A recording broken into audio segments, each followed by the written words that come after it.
This is Ed Moore, an aspiring freelancer determined to carve his own path in the digital world. Today, Ed Moore is practicing website building, crafting the foundation of his online presence. A simple homepage, a portfolio section, maybe even a contact form.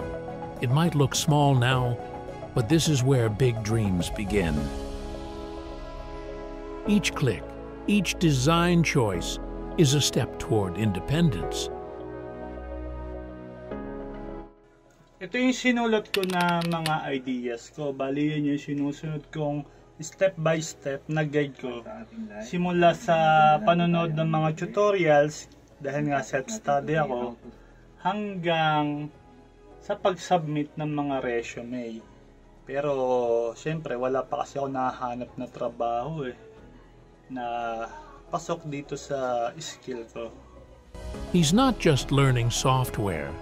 He's building his identity. Because in the freelance world, your website isn't just a page. It's your story, your proof that you can.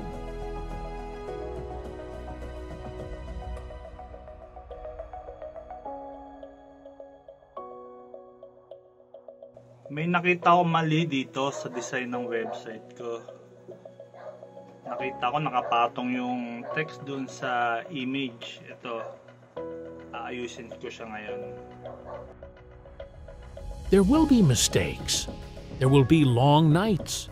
But every challenge shapes him into something greater. A creator, a problem solver, a professional. Dream job ko talaga itong pagiging web developer. Yun nga lang, syempre, mahirap kasi mag-apply Tsaka hindi pasok yung requirements ko. Gawa ng first year, first sem lang yung natapos ko sa college. Lahat ng natututunan ko ay self-study lang lahat ito. Siyempre, nagbabaka sakali rin ako na baka makakuha ng trabaho.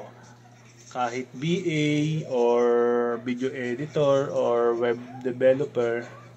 Kaya pinagbubutihan ko talaga per day na matuto. And also, this is very important, on the right side. Tsaka meron kasi ako mga anak na kailangan kong tuparin din yung mga pangarap nila. Kaya hindi kailangan sumuko.